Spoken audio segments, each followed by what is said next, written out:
Assalamualaikum warahmatullahi wabarakatuh. Waalaikumsalam warahmatullahi wabarakatuh. Apa kabar teman-teman semuanya? Balik lagi bareng kita di Horror Horizontal Channel. Yes. Edisi bedah misteri lagi ya Kang ya. Ya.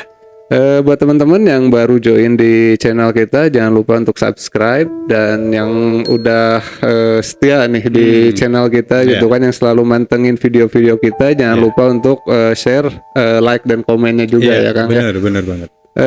Oke. Di bedah kali ini kita akan bahas apa nih Kang? Kita akan ngebahas wejangan, teman-teman ya. Oke. Yang sering kita dengar dari nenek kita sampai ke ibu kita. Ya. Saya punya keyakinan mungkin teman-teman pun sampai sekarang ada yang masih suka ngedenger wejangan-wejangan ini ya Kang ya. Betul. Bahkan mungkin sebagian dari teman-teman ada yang masih mempercayai atau ngehormati wejangan-wejangan ini. Iya. Karena ini wejangan benar-benar dari dulu, dari zaman kita kecil ya Betul, Kang ya. betul. Salah satu contohnya ginilah teman-teman. Contoh ada wejangan dari orang tua kita atau dari nenek kakek kita yang ngasih tahu jangan nyapu rumah malam hari. Oke. Iya. Ya. Karena itu bisa ngebuang rejeki. Oke. Gitu kan? Iya. Kita pernah mendengarkan wejangan itu. Nah makanya di kesempatan bedah misteri kali ini kita akan bahas mitos dan faktanya. Oke. Ya Kang ya, dari wejangan-wejangan itu. Yes. Ya. Karena ya di zaman sekarang ya Kang ya, terlepas dari ya media sosial dan yang lain-lain gitu kan, dan kebanyakan ya kaum milenial gitu kan udah mostly udah nggak percaya lah dengan wejangan-wejangan ini.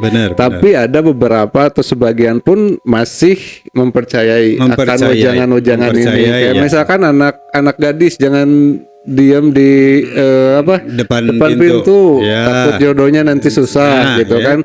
Nah, hal-hal seperti itu pun untuk zaman sekarang masih dipercaya dan kita masih sering ngedenger ya teman-teman. Dari orang tua kita gitu ya, dari kerabat-kerabat kita, wejangan seperti itu masih sangat, apalagi gitu kan untuk orang-orang yang benar-benar sangat, mereka itu megang teguh tradisi. Ya, megang teguh budaya mereka itu sangat ngejaga wejangan-wejangan itu. Nah, jadi di kesempatan kali ini kita akan ngebedah mitos dan faktanya 6 wejangan yang ada di masyarakat Indonesia. Betul. Ya, Kang, ya? Apa aja itu? Oke. Kita langsung aja Kang. Siap.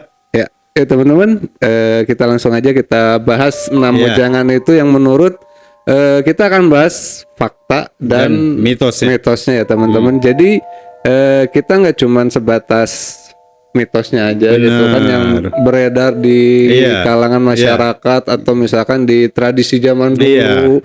Tapi kita juga akan bahas dari segi faktanya juga faktanya kita akan bahas lebih dalam ya teman-teman tentang wejangan-wejangan yang ada di Indonesia. Seperti apa wejangan itu, mitos dan faktanya, kita bedah misterinya.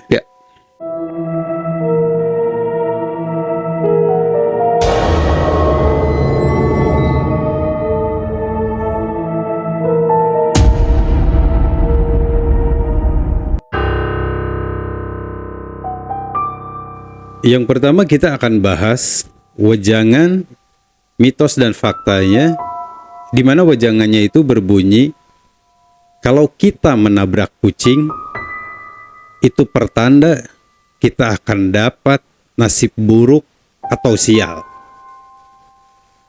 Contoh seperti ini teman-teman. Kalau kita di tengah jalan yang sepi, malam hari, seekor kucing tiba-tiba nyebrang tanpa aba-aba. Dan beberapa detik kemudian, kucing itu tertabrak. Bagi sebagian orang, kejadian itu bukan sekedar insiden biasa, tapi langsung dikaitkan dengan nasib buruk. Apalagi kalau kucingnya itu kucing yang berwarna hitam. Pertanyaannya, benarkah menabrak kucing bisa mendatangkan sial? Atau ini hanya warisan kepercayaan lama yang belum selesai dibahas secara logis?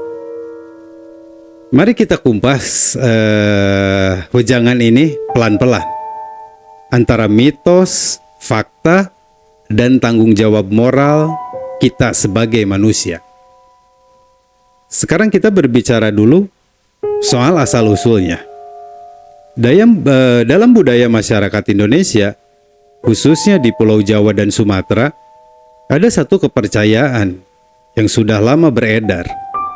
Jika menabrak kucing dan tidak menguburkannya sendiri, maka pengemudi akan mengalami celaka. Mitos ini berkembang dari cerita-cerita turun-temurun yang seringkali dibalut nuansa mistis. Kenapa bisa seperti itu? Karena kucing dianggap makhluk gaib atau punya kedekatan dengan dunia yang tak terlihat. Yang kemudian, kucing hitam juga dianggap sebagai penjelmaan dari makhluk halus.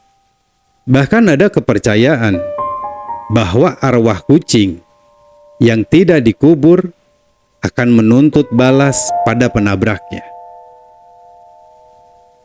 Luar biasanya teman-teman, kepercayaan ini banyak ditemukan dalam tradisi lisan. Ada juga cerita bahwa orang yang menabrak kucing dan tidak segera menguburkannya akan mengalami kecelakaan dalam waktu dekat. Tidak sedikit juga yang mengaku mendapat mimpi buruk atau kejadian aneh setelahnya. Timbul lagi pertanyaan, apakah semua itu benar atau enggak?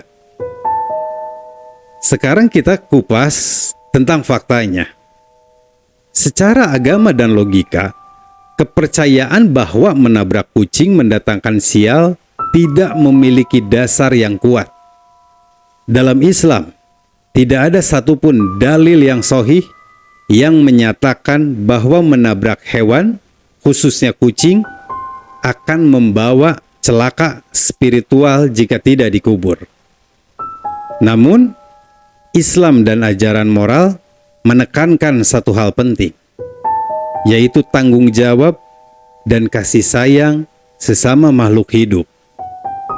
Dalam sebuah hadis, Nabi Muhammad SAW menyebutkan bahwa seorang wanita akan disiksa di neraka karena mengurung seekor kucing tanpa diberi makan dan tidak membiarkannya kucing itu mencari makanannya sendiri. Hadis riwayat Bukhari dan Muslim.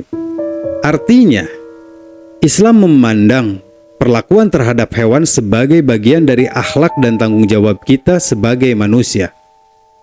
Jika kita menabrak seekor kucing, baik disengaja atau tidak, tindakan terbaik yang bisa kita lakukan yaitu memberi pertolongan kalau kucing itu masih hidup.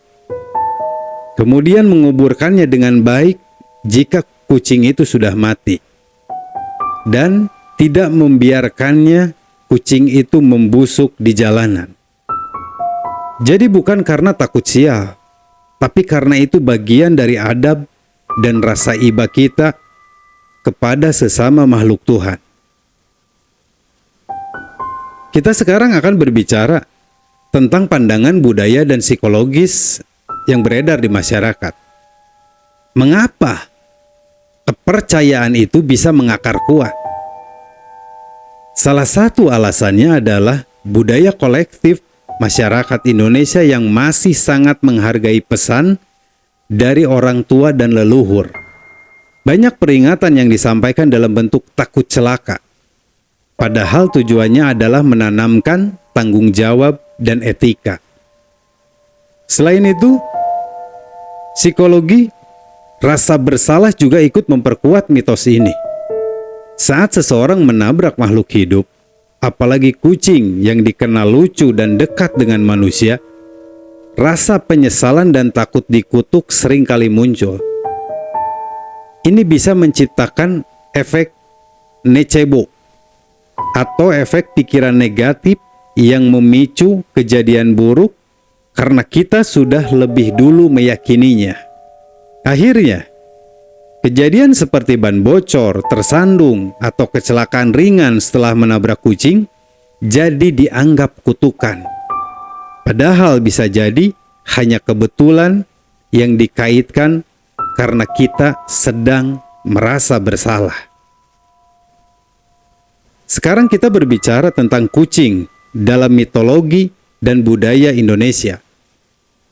Di beberapa daerah, teman-teman, kucing memang dikaitkan dengan hal-hal magis. Seperti di Jawa, kucing hitam sering diasosiasikan dengan sosok penunggu rumah kosong atau sosok pembawa firasat. Sementara dalam budaya Melayu, ada anggapan bahwa kucing tak boleh mati sia-sia karena akan gentayangan dan membawa pengaruh buruk. Ada pula di Bali, kucing kadang dikaitkan dengan penjaga alam gaib, terutama jika berkeliaran di pura atau area-area yang dianggap keramat. Tapi di sisi lain, teman-teman, kucing juga sangat dihormati, khususnya karena kedekatannya dengan agama Islam. Banyak ulama besar, termasuk Nabi Muhammad SAW, memiliki kucing piaraan. Kucing dianggap hewan suci yang tidak najis. Bahkan tidur di sejadah pun tidak mengotori. Jadi di antara mistis dan religius, posisi kucing di budaya kita memang unik. Dan dari situ lahirlah banyak tafsir, termasuk tentang menabraknya di jalan.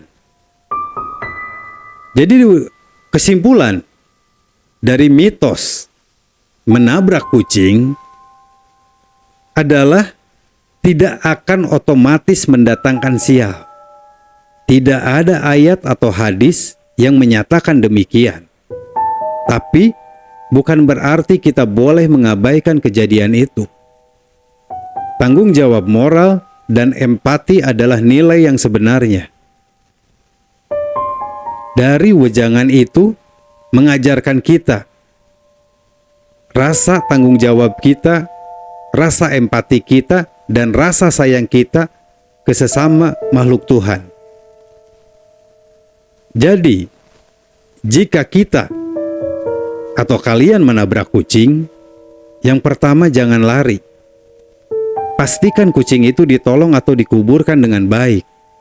Jika perlu, berdoalah dan memohon ampun kepada Allah. Bukan karena takut sial, tapi karena kita sadar kita baru saja menyebabkan kehilangan pada makhluk lain. Dan terakhir, jangan menunggu ketakutan untuk melakukan kebaikan. Meskipun mitos bisa jadi tidak benar, tapi niat baik dan rasa peduli selalu menjadi amal yang akan dicatat. Sekarang kita akan bahas tentang wejangan jika ayam jantan berkokok di malam hari. Apakah itu memang pertanda gaib atau itu memang fenomena alam biasa saja? Apa kalian pernah dengar di tengah malam yang sepi, suara ayam jantan tiba-tiba berkokok, terdengar memecah keheningan? Untuk sebagian orang, ini mungkin hanya suara biasa, tapi bagi masyarakat di banyak wilayah, tentunya di Indonesia, ayam berkokok di malam hari adalah pertanda yang tak wajar. Bahkan sering dikaitkan dengan kemunculan makhluk halus atau firasat akan datangnya kematian. Pertanyaannya, tapi apakah benar seperti itu? Apakah ayam jantan bisa merasakan sesuatu yang tak terlihat manusia? Atau semua itu hanya takhayul yang belum terurai sama sekali? Mari kita bedah secara utuh. Mulai dari akar mitos, penjelasan budaya, fakta ilmiah, hingga nilai moral yang tersembunyi di baliknya. Sekarang kita akan bahas tentang mitos yang hidup dalam budaya masyarakat di Indonesia. Nah, sejak dulu teman-teman, ayam jantan itu dianggap lebih dari sekedar hewan ternak. Dalam tradisi banyak daerah di Indonesia, Ayam jantan memiliki nilai simbolik dan spiritual. Seperti contoh di Jawa dan Sunda, ayam berkokok di malam hari dipercaya sebagai tanda kemunculan makhluk tak kasat mata. Ada juga kepercayaan bahwa jika ayam jantan berkokok tanpa sebab di tengah malam, itu berarti ada jin atau setan yang lewat. Kemudian, bahkan ada mitos yang mengatakan seperti ini. Kalau ayam jantan berkokok jam 1 atau jam 2 dini hari, akan ada kematian dalam waktu dekat di kampung atau di daerah tersebut. Nah, hal ini sudah menjadi semacam folklore, teman-teman. Cerita lisan, jadi folklore itu adalah cerita lisan yang diwariskan dari generasi ke generasi. Bukan hanya untuk menakut-nakuti, tapi sebagai bentuk peringatan agar masyarakat lebih waspada terhadap lingkungan di sekitar mereka. Kemudian kita akan bahas fakta ilmiah. Kenapa sih ayam berkokok di malam hari? Itu pertanyaannya. Nah, secara ilmiah, teman-teman, ayam jantan dikenal berkokok saat menyambut fajar. Mungkin teman-teman sering dengar nih ayam jantan yang berkokok itu ya pasti di pagi hari saat akan menyambut matahari terbit. Tapi penelitian terbaru itu menunjukkan bahwa ayam juga bisa berkokok pada malam hari sebenarnya. Dan itu bukan hal yang mistis. Karena beberapa penyebab logisnya, yaitu yang pertama adalah cahaya buatan. Lampu terang di dekat kandang bisa mengacaukan jam biologis si ayam tersebut. Mereka mengira hari sudah pagi, lalu berkokok. Padahal itu cuma cahaya dari lampu penerangan. Kemudian yang kedua, suara atau gangguan tiba-tiba. Misalnya nih, suara motor lewat. Terus kemudian ada anjing menggonggong atau ada angin yang kencang. Nah, ayam adalah hewan yang sensitif terhadap perubahan di lingkungan mereka. Kemudian ada sinyal teritorial, misalkan ayam jantan berkokok untuk menunjukkan wilayah kekuasaannya. Jika ada suara ayam jantan lain atau ayam betina yang aktif, ia bisa membalas dengan kokokan. Kemudian juga ada gangguan hormonal atau usia. Nah, ayam jantan muda yang sedang belajar kokok bisa salah waktu juga, teman-teman. Atau ayam tua bisa kehilangan ritme alaminya. Jadi sebenarnya berkokok di malam hari bukan hal yang mistis, melainkan respon biologis terhadap perubahan di sekitarnya. Nah, kemudian apa kaitannya dengan dunia mistik dan agama untuk ayam berkokok di tengah malam ini, teman-teman? Jadi sebenarnya dalam ajaran Islam, ayam jantan justru disebut dalam hadis Rasulullah Shallallahu Alaihi Wasallam. Jika kalian mendengar ayam jantan berkokok, maka mintalah karunia kepada Allah Subhanahu Wa Taala, karena ia melihat malaikat. Tapi jika kalian mendengar keledai meringkik, maka berlindunglah kepada Allah dari godaan setan, karena ia melihat setan. Hadis riwayat Bukhari dan Muslim. Hadis ini sering dijadikan dasar bagi kepercayaan bahwa ayam jantan bisa merasakan keberadaan malaikat atau makhluk tak terlihat lainnya. Namun, penting dipahami bahwa tidak ada hadis yang menyebutkan bahwa ayam berkokok malam pasti menandakan kematian atau sial. Ini murni interpretasi budaya, bukan dalil sebuah agama. Jadi, jika ayam berkokok malam hari, boleh jadi dia merasakan sesuatu, teman-teman. Tapi bukan berarti itu selalu akan adanya pertanda buruk. Pesan budaya dan nilai moral di balik wejangan itu adalah, lalu kenapa mitos ini tetap hidup hingga kini? Pertanyaannya seperti itu. Sebab masyarakat tradisional yang dahulu menggunakan tanda-tanda alam sebagai sistem peringatan dini, termasuk suara hewan. Nah, ketika ayam berkokok di malam hari, itu bisa menjadi pertanda yang pertama ada aktivitas tak biasa di malam hari. Mungkin ada pencuri, binatang buas, atau gangguan lainnya. Yang keduanya, pengingat untuk tidak begadang sembarangan. Orang tua dulu sangat menjunjung waktu istirahat di malam hari. Ayam berkokok dianggap peringatan agar kita kembali untuk istirahat dan tidur. Kemudian ada cara menjaga hubungan manusia dengan alam. Jadi suara ayam di malam hari seolah menjadi alarm-alarm yang mengajak kita untuk merenung dan selalu waspada. Maka meskipun mitos ini tidak sepenuhnya benar, pesan moralnya tetap bernilai tentang menjaga keharmonisan hidup, memahami tanda-tanda alam, dan menghormati waktu malam sebagai waktu istirahat. Jadi kesimpulan dan refleksinya adalah teman-teman, ayam jantan berkokok di malam hari bukan tanda akan adanya kesialan. Itu bisa jadi karena cahaya, suara, atau ritme biologisnya yang sedang terganggu. Namun, kita tidak bisa serta-merta menertawakan semua mitos itu. Karena di balik kepercayaan lama selalu ada nilai lokal, cara mendidik, dan kode etik sosial yang dijaga masyarakat pada zaman dulu. Jadi, kalau ayam jantanmu berkokok jam 1 pagi, tidak perlu panik. Tapi tidak ada salahnya juga untuk kita merenung, memperbaiki diri, dan selalu berdoa. Karena kadang-kadang suara hewan bisa lebih jujur daripada suara manusia. Ia tidak sedang menakuti, tapi sedang mengingatkan bahwa malam itu sunyi dan kamu sedang tidak sendiri. Wejangan yang berikut ini, wejangan yang benar-benar sering banget kita dengar. Di mana ada wejangan yang berbunyi, jangan menyapu rumah di malam hari, karena itu bisa mengusir rejeki. Mungkin teman-teman pernah dengar, atau pernah nggak teman-teman ditegur oleh orang tua atau nenek saat menyapu rumah malam-malam? Dan mereka berkata, seperti yang tadi saya bilang, kalau menyapu malam-malam itu bisa ngusir rejeki. Atau yang lebih menakutkan lagi, menyapu malam bisa mengundang roh halus datang ke rumah.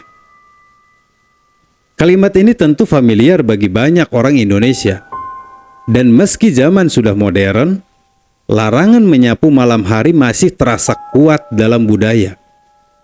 Tapi, benarkah menyapu malam hari bisa ngebikin rezeki seret? Atau ini hanya kepercayaan lama yang diwariskan turun-temurun? Mari kita bahas dari asal-usul mitos hingga fakta logis dan nilai moral di balik wejangan itu. Sekarang kita bahas dulu asal-usulnya teman-teman. Larangan menyapu malam hari bukan hal baru di Indonesia. Mitos ini sudah dikenal di banyak daerah, terutama di Pulau Jawa, Sunda, Bali, hingga Bugis dan Minang. Secara umum, mitos ini menyatakan bahwa menyapu malam sama dengan membuang rejeki keluar dari rumah, atau bisa mendatangkan kemiskinan. Bahkan di beberapa daerah disebut bisa mengusir roh pelindung rumah. Lalu pertanyaannya, dari mana sebenarnya kepercayaan ini berasal? Menurut para antropolog budaya, larangan menyapu malam berasal dari ajaran etika tradisional masyarakat agraris. Pada zaman dahulu, rumah-rumah hanya diterangi lampu minyak atau obor, di mana penerangannya itu sangat minim. Nah, menyapu malam hari beresiko dapat menyapu benda berharga secara tidak sengaja, seperti uang koin, anting, atau jarum emas milik perempuan. Karena itulah teman-teman, muncul larangan yang dibungkus dalam bentuk mitos, tujuannya agar lebih ditaati. Daripada harus menjelaskan panjang lebar soal resiko kehilangan barang, para orang tua cukup berkata, nanti rezekimu hilang, dan anak-anak pun gak akan berani ngelawan. sekarang kita bicara soal fakta logisnya di balik wejangan itu. Dalam pandangan agama Islam, tidak ada satupun dalil atau hadis yang melarang menyapu pada malam hari. Bahkan Rasulullah Shallallahu Alaihi Wasallam mengajarkan kebersihan sebagian daripada iman, tanpa membatasi waktu tertentu. Artinya, menyapu adalah perbuatan baik, asalkan dilakukan dengan tujuan menjaga kebersihan. Kalau menyapu malam dianggap mengusir rejeki, maka orang-orang yang bekerja malam, seperti petugas kebersihan, penjaga masjid atau marbot, atau bahkan cleaning service, seharusnya mereka hidup sangat susah. Tapi nyatanya, tidak sedikit dari mereka yang hidup tenang dan cukup, bahkan jauh lebih berkah. Secara logika, ini juga jelas teman-teman, rejeki bukan soal sapu, tapi soal usaha, doa, dan takdir Allah. Karena tidak masuk akal jika sapu lidi atau sapu injuk bisa menentukan arah rejeki seseorang. Tapi dari wejangan itu ada makna budaya dan nilai moral yang tersembunyi. Meski tidak benar secara logis dan agama, mitos ini tetap memiliki nilai kebijaksanaan lokal. Tujuannya, larangan menyapu malam sebenarnya lebih ke arah menjaga keselamatan penghuni rumah. Dulu banyak binatang kecil seperti kalajengking atau pecahan kaca yang tidak terlihat jelas di malam hari. Menyapu bisa beresiko melukai. Karena pada zaman dulu, orang-orang itu cenderung tanpa menggunakan alas kaki. Dan kebanyakan dari rumah-rumah di Indonesia zaman dulu itu masih beralaskan tanah. Nah, tujuannya untuk menjaga jangan sampai kakinya terluka karena nginjak sesuatu atau disengat binatang. Nah, dari situ akhirnya wejangan itu muncul teman-teman, secara budaya seperti itu. Yang keduanya teman-teman, selain itu juga, wejangan ini mencegah pemborosan tenaga. Di zaman dulu, orang bekerja dari subuh hingga sore. Malam adalah waktu istirahat. Menyapu dianggap buang-buang tenaga yang seharusnya dipakai untuk memulihkan diri. Dan kemudian, tujuannya adalah untuk menghindari juga gangguan tetangga. Aktivitas menyapu malam hari dengan suara sapu lidi terutama, itu bisa dianggap mengganggu. Terutama jika dinding rumah terbuat dari kayu tipis atau dari bambu. Jadi meskipun berangkat dari tahayul, mitos menyapu malam punya akar pada etika sosial dan logika praktis zaman dulu. Nah, sekarang timbul pertanyaan, apa yang terjadi dengan wejangan itu di zaman modern atau di zaman sekarang ini? Hari ini teman-teman, rumah-rumah sudah terang. Lantai keramik membuat benda jatuh lebih mudah terlihat. Bahkan, ada alat yang bernama vacuum cleaner, di mana itu bisa digunakan 24 jam tanpa suara yang mengganggu. Pertanyaannya, apakah mitos dan wejangan ini masih relevan di zaman sekarang? Jawabannya, secara praktik tidak. Tapi secara nilai, iya. Karena mitos ini tetap mengingatkan kita untuk tidak ceroboh saat membersihkan rumah. Kemudian mengajarkan juga menjaga harmoni dengan tetangga. Dan menghindari aktivitas rumah tangga yang berpotensi memicu konflik di malam hari. Namun, jika kita ingin menyapu untuk alasan kebersihan, tentu tidak ada larangan. Yang penting, niatnya jelas dan tidak merugikan siapapun. Jadi apa kesimpulannya dari wejangan tentang menyapu di malam hari? Kesimpulannya adalah, menyapu di malam hari tidak akan membuat miskin.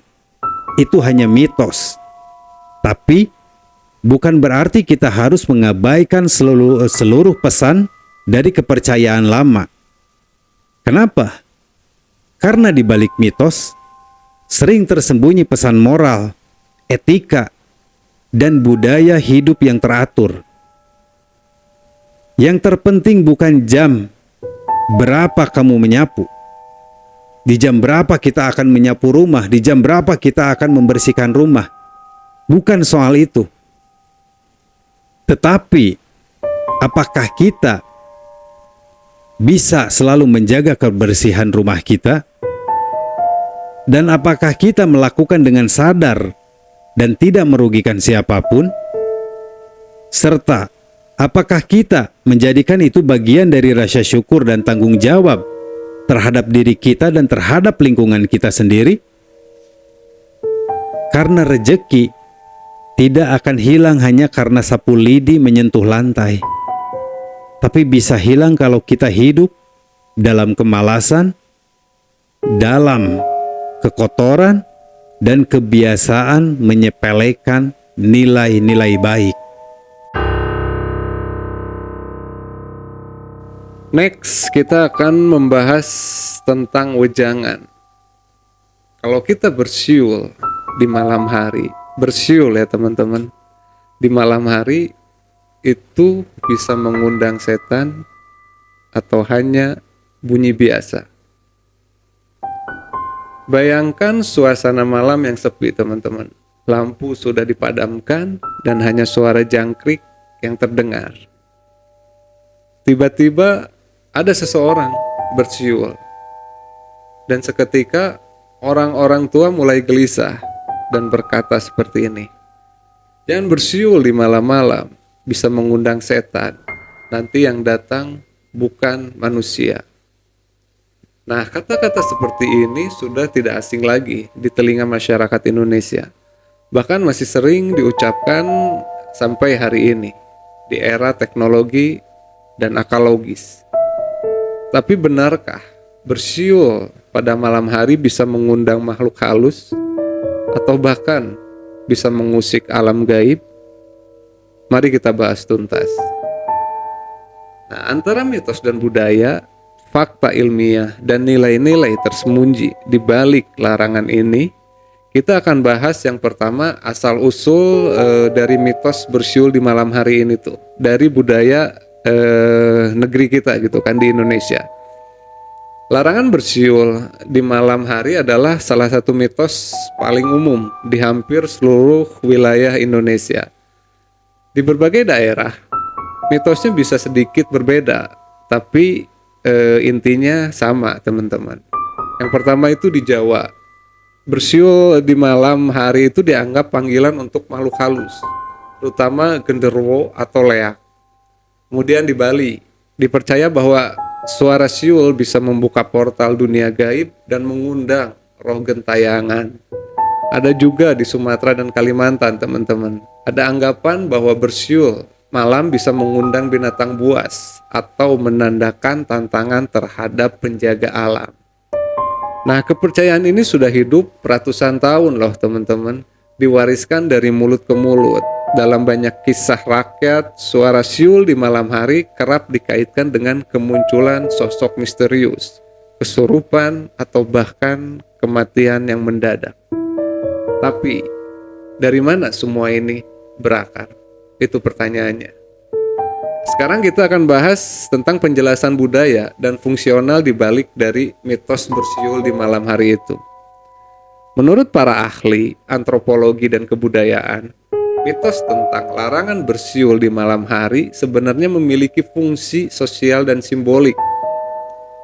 Beberapa penjelasan masuk akal di balik mitos ini antara lain itu menjaga ketenangan di malam hari. Karena di masa lalu, malam hari adalah waktu istirahat.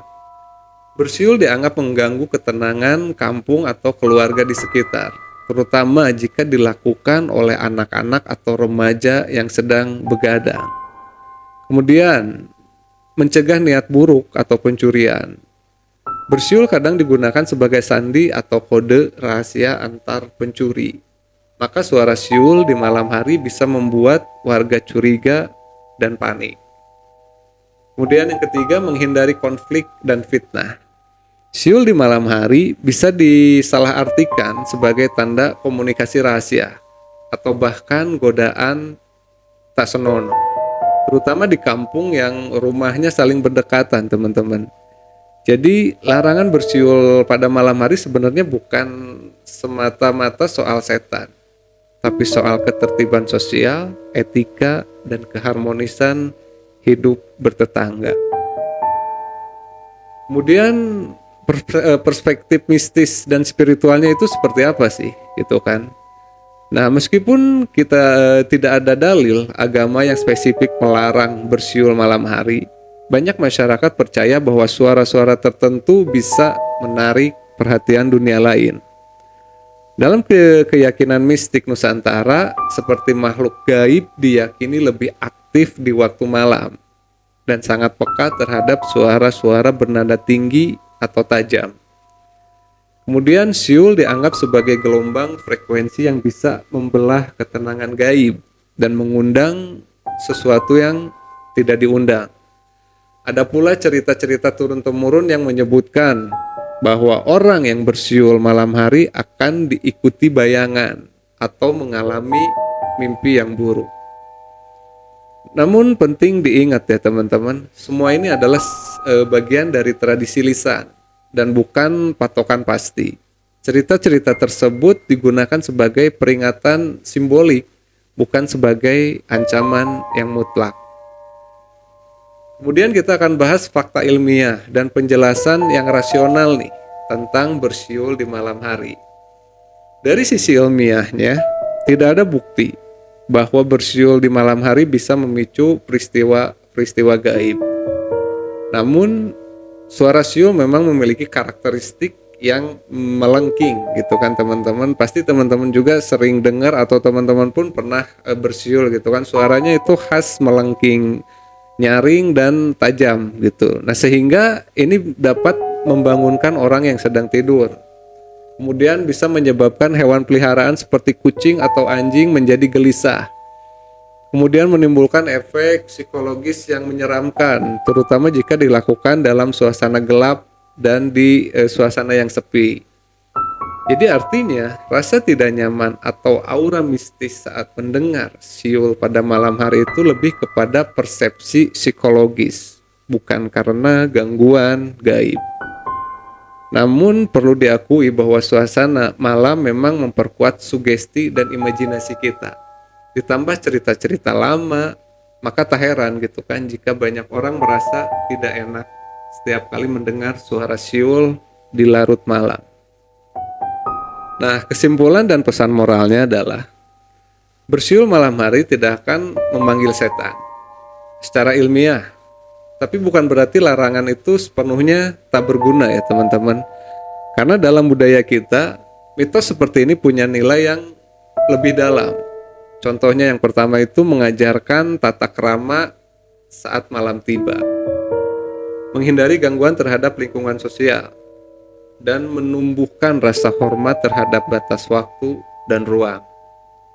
Dan di sisi spiritualnya, suara siul malam bisa dijadikan momen perenungan teman-teman. Apakah kita sedang bermain-main di waktu yang seharusnya digunakan untuk merenung dan beristirahat? Karena sejatinya, malam bukan hanya gelap di luar, tapi juga hening di dalam.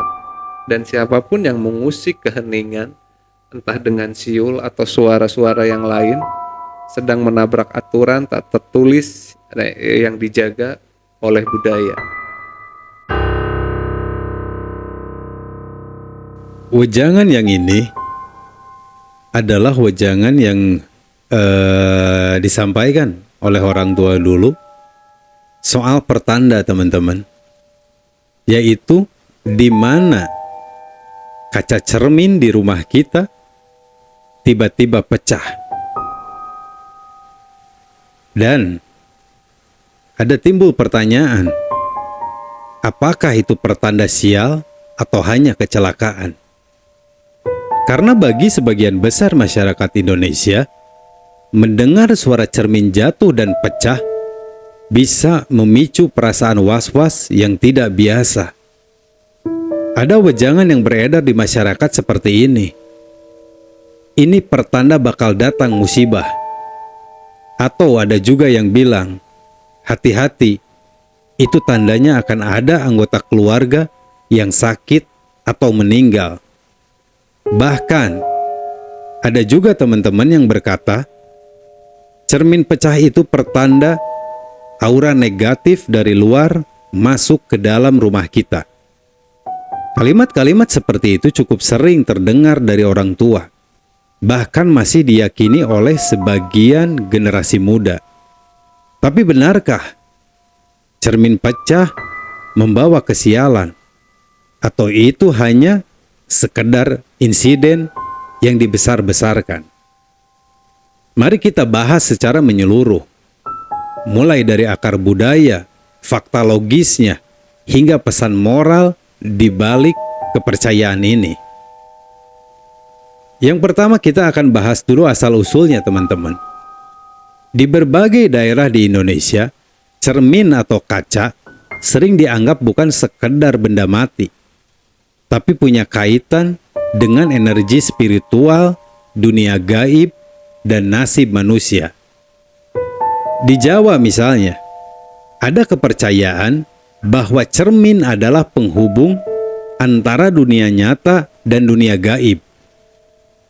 Jika cermin pecah tanpa sebab yang jelas, itu menandakan keseimbangan energi terganggu, atau ada tamu yang tak terlihat yang masuk ke dalam rumah.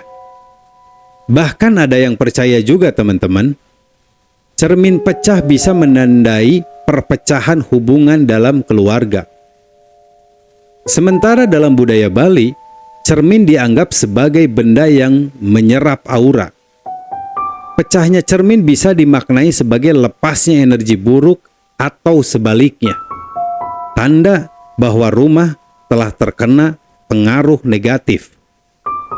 Dan di beberapa daerah Bugis dan Batak, cermin pecah bisa menjadi sinyal pantangan adat atau firasat buruk, terutama jika itu terjadi sebelum acara besar seperti pernikahan atau syukuran. Kita sekarang berbicara tentang fakta logis.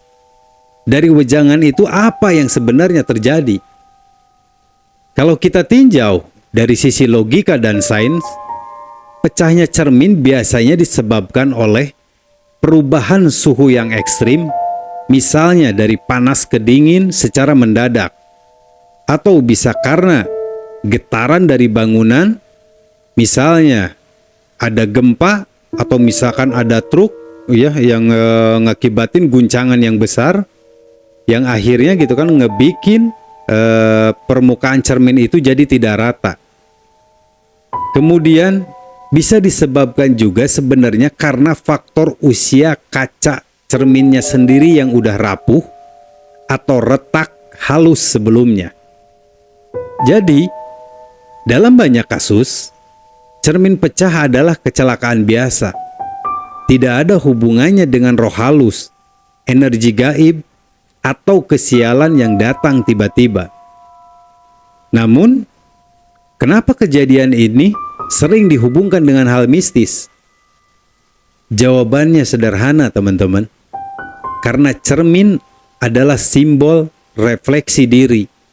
Dan secara psikologis, pecahnya benda reflektif seringkali memicu kecemasan alam bawah sadar kita. Orang cenderung menafsirkan peristiwa tak terduga sebagai pertanda, padahal itu hanya kebetulan. Sekarang kita berbicara tentang cermin dalam mitologi dan budaya spiritual. Cermin bukan hanya punya nilai budaya di Indonesia, tapi juga di banyak belahan dunia lain. Seperti dalam budaya Jepang, cermin itu disebut kagami dan dianggap sebagai salah satu dari 3 benda suci peninggalan para dewa.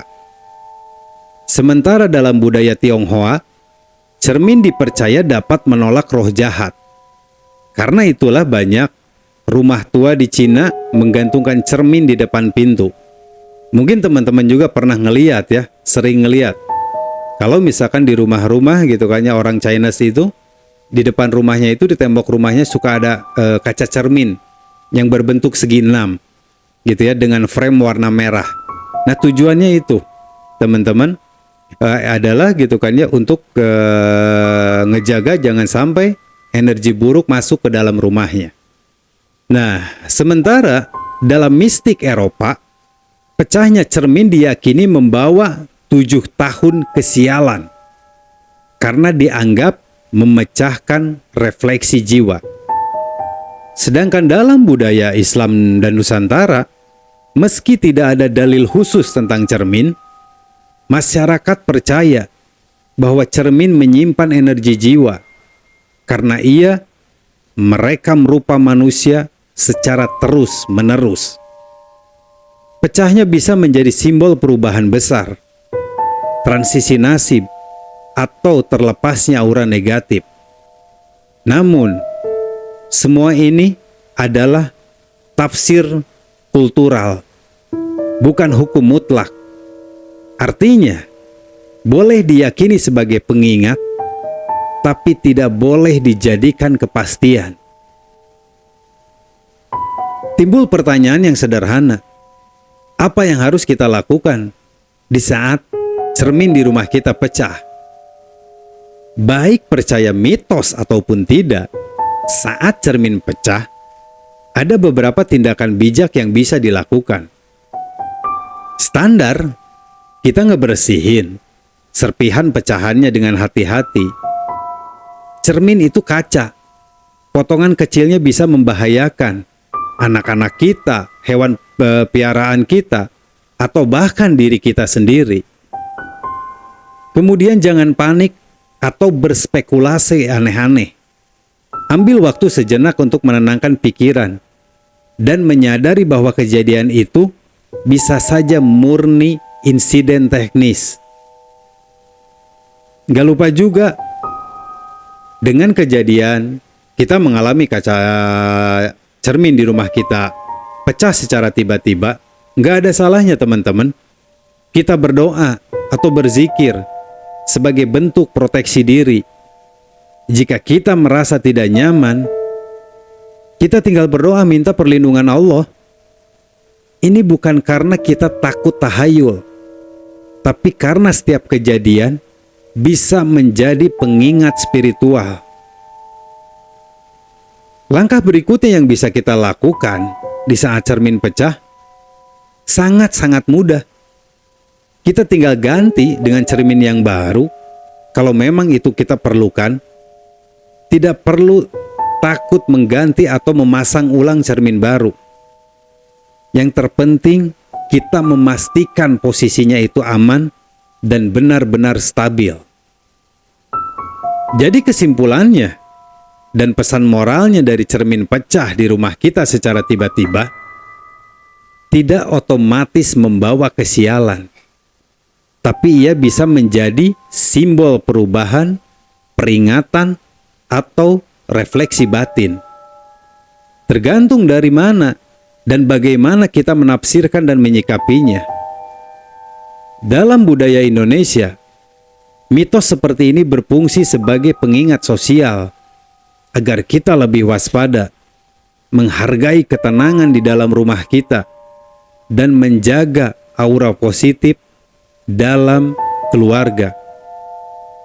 Tetapi dalam hidup modern, kita diajak untuk tidak hanya percaya pada simbol, melainkan juga berpikir jernih, bertindak bijak, dan menyadarkan rasa aman pada iman dan akal sehat kita. Jadi, saat cermin pecah, gak usah atau gak perlu buru-buru takut. Mungkin itu hanya pecah karena memang sudah rapuh, bukan pecah yang mendandakan rezeki kita runtuh.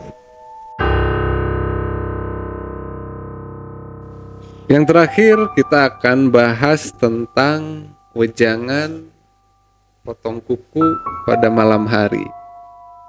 Pertanyaannya, benarkah potong kuku di malam hari itu bisa memendekkan umur kita? Di malam hari, ketika semua pekerjaan rumah sudah selesai, kemudian kita ambil gunting kuku, duduk santai, dan mulai memotong kuku tangan kita. Namun tak lama, orang tua kita ngomong, jangan potong kuku malam-malam, nanti bisa pendek umurmu. Peringatan itu bukan sekedar basa-basi. Di banyak rumah tangga di Indonesia, potong kuku malam hari dianggap pamali, tabu, bahkan bisa membawa sial. Tapi benarkah memotong kuku malam bisa mendatangkan celaka atau bahkan bisa mempersingkat umur? Mari kita kupas. Antara mitos turun-temurun, penjelasan logis, dan nilai-nilai budaya yang tersembunyi di baliknya. Pertama kita akan bahas asal-usul dari wejangan potong kuku di malam hari ini atau mitos potong kuku di malam hari ini. Larangan ini sudah menjadi bagian dari kehidupan masyarakat Indonesia sejak lama, teman-teman. Dan tak hanya di satu wilayah, hampir semua suku di Nusantara memiliki versi masing-masing dari mitos ini. Di Jawa contohnya, dipercaya bahwa potong kuku malam bisa membuat seseorang terkena kesialan, bahkan mengundang penyakit yang tak terlihat. Di Sumatera dan Kalimantan, ada kepercayaan bahwa kuku adalah bagian energi tubuh, dan membuangnya di malam hari bisa menghilangkan keberuntungan. Kemudian di sebagian masyarakat adat, kuku dianggap punya jiwa atau unsur spiritual, sehingga membuangnya di waktu yang dianggap tidur alam bisa mengganggu harmoni di tubuh kita. Ada pula nih versi yang lebih ekstrimnya, teman-teman. Kalau kita potong kuku di malam hari, umurmu akan pendek karena kita dianggap sedang menantang waktu. Tapi dari mana asal muasal larangan ini sebenarnya? Sekarang kita akan bahas penjelasan logis dan sejarah kehidupan pada masa lalu. Untuk memahami mitos ini, teman-teman, kita perlu kembali ke masa lampau, saat belum ada listrik, lampu, atau pencahayaan di zaman sekarang yang modern ini. Dulu malam hari hanya diterangi lampu minyak, lentera atau obor, penerangan yang sangat terbatas pada saat itu. Nah, potong kuku dalam kondisi remang-remang berisiko tinggi. Di antaranya, kuku bisa terpotong terlalu dalam, menyebabkan luka. Itu yang pertama. Yang kedua, sisa potongan kuku bisa berserakan dan sulit dibersihkan, menyebabkan ketidaksucian atau penyakit. Kemudian dalam budaya Islam, kuku yang dipotong harus dibersihkan dan tidak boleh dibuang sembarangan. Nah, karena alasan inilah orang tua zaman dahulu itu melarang potong kuku di malam hari demi kesehatan, keselamatan, dan pastinya kebersihan. Dan agar larangan itu ditaati, maka disisipkanlah mitos seperti pendek umur, kena penyakit gaib, atau rezekinya akan seret. Nah, dengan cara itu, anak-anak pada zaman dulu itu jadi takut, bukan hanya karena luka, tapi juga karena keyakinan akan nasib buruk. Dan akhirnya larangan pun berhasil dijalankan. Sekarang pertanyaannya adalah apa kata agama dan ilmu pengetahuan di zaman modern ini tentang mitos potong kuku di malam hari. Nah, dalam agama Islam, potong kuku termasuk sunnah fitrah, yaitu bagian dari kebersihan diri yang dianjurkan. Rasulullah SAW tidak pernah menetapkan waktu tertentu untuk memotong kuku. Artinya boleh kapan saja, selama dilakukan dengan adab. Yang pertama itu menggunakan alat yang bersih. Yang kedua, tidak dibuang dengan sembarangan potongan kukunya. Kemudian yang ketiga, dilakukan dengan niat yang niat kita untuk menjaga kebersihan. Secara medis pun tidak ada dampak negatif dari potong kuku di malam hari, selama pencahayaan cukup dan alat yang digunakan itu ya aman untuk memotong kuku. Namun demikian, waktu terbaik untuk potong kuku dalam beberapa tradisi Islam adalah hari Jumat atau sebelum salat Jumat bagi umat Muslim laki-laki gitu kan, karena dinilai membawa berkah dan bagian dari sunnah Rasulullah. Jadi tidak ada dalil yang menyatakan bahwa potong kuku malam itu membawa kesialan. Kemudian makna budaya dan nilai moral di balik larangan ini tuh apa sih sebenarnya? Nah, meskipun larangan potong kuku di malam hari ini adalah mitos, namun nilai budaya di dalamnya itu patut dihargai, teman-teman. Contohnya menanamkan kebiasaan hidup teratur. Nah, dulu malam adalah waktu tidur. Larangan ini secara tidak langsung mengajarkan manajemen waktu gitu kan. Untuk kerja di siang, istirahatlah di malam, seperti itu. Kemudian yang kedua adalah melatih disiplin dan kehati-hatian. Dengan tidak sembarangan memotong kuku, anak-anak diajarkan untuk melakukannya dengan tenang, sadar, dan bersih. Kemudian yang berikutnya, yang ketiga itu menghargai bagian tubuh sendiri. Dalam beberapa budaya lokal, bagian tubuh seperti rambut dan kuku dianggap memiliki energi. Membuangnya sembarangan dianggap tidak sopan pada tubuh. Jadi, walau mitosnya terdengar menyeramkan, pesan moralnya mengajarkan kebersihan, etika, dan kearifan lokal sebenarnya. Kemudian kesimpulan dan pesannya adalah potong kuku pada malam hari tidak akan membuatmu sial, pendek umur, atau rezeki jadi jauh. Itu nggak akan. Itu hanya mitos yang lahir dari keterbatasan zaman dulu, diperkuat oleh kepercayaan turun-temurun dan ditanamkan agar masyarakat lebih berhati-hati. Namun bukan berarti kita boleh meremehkan semuanya ya teman-teman, karena di balik mitos ini sering tersembunyi nilai-nilai yang baik tentang kesopanan, kebersihan, ketepatan waktu, dan rasa hormat pada tubuh kita sendiri. Jadi kalau teman-teman atau kita ingin potong kuku pada malam hari, silakan saja. Tapi pastikan lampunya terang, alatnya bersih, dan potongan kukunya tidak berserakan. Karena sial bukan datang dari waktu, tapi dari ketidakteraturan dan kelalaian diri kita sendiri. Oke teman-teman, itulah tadi 6 wejangan mitos dan faktanya yang kental banget di masyarakat Indonesia, betul. Ya Kang ya. Nah mungkin teman-teman sekarang kan lebih tercerahkan, ya Kang ya. Ya. Dapat penjelasan dari kita, oh ternyata mitosnya bisa ada wejangan itu karena hal ini. Dan fakta yang sebenarnya di balik wejangan itu, oh ternyata seperti ini. Betul. Nah itu tujuan kita ngebedah wejangan. Ya. Tapi kita tidak mengkesampingkan untuk teman-teman yang masih memegang teguh ya Kang ya, prinsip budaya gitu kan, megang teguh kepercayaan akan hal itu gitu kan. Nah inilah Indonesia. Betul. Dengan ragam budayanya, dengan ragam suku bangsanya, kita dimanapun kita berada, kepercayaan apapun yang kita pegang, baik ini secara etimologi budaya ya Kang ya, istilahnya wejangan ini tetap harus kita hormati, ya, tetap harus kita jaga, karena di balik semua wejangan itu ternyata tersimpan semuanya tujuan yang sangat luar biasa baik ya Kang. Betul. Terlepas dari maksudnya ada yang percaya ataupun enggak, ya nggak apa-apa gitu ya Kang ya.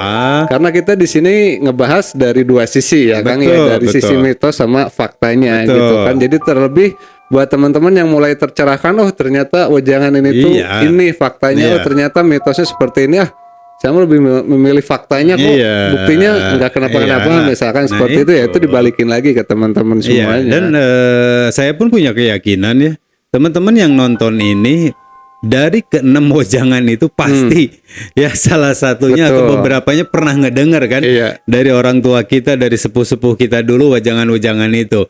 Nah inilah tujuan kita gitu kan ya, untuk ngebedah misterinya itu biar kita semua tahu Ya mitos dan faktanya di balik wejangan itu. Betul. Mungkin buat teman-teman yang punya wejangan-wejangan lain gitu ya kan yang belum atau yang nggak kita share di video ini ya bisa mungkin share juga di kolom komentar. Karena bisa jadi kan di tiap daerah punya wejangan yang berbeda gitu kan. Jadi buat teman-teman gitu kan ya yang di luar Jawa gitu ya. Atau misalkan sekalipun di Jawa tapi nggak ada gitu kan ya di 6 wejangan yang tadi kita bahas, boleh kalian share. Di tempat kalian ada wejangan seperti apa dari orang tua kalian gitu ya. Dan mitos faktanya seperti apa. Mitos gitu faktanya kan. itu yang kita nggak tahu nih kan ya. Benar, yang kita nggak tahu nih, yang kita nggak bahas di video ini. Oke.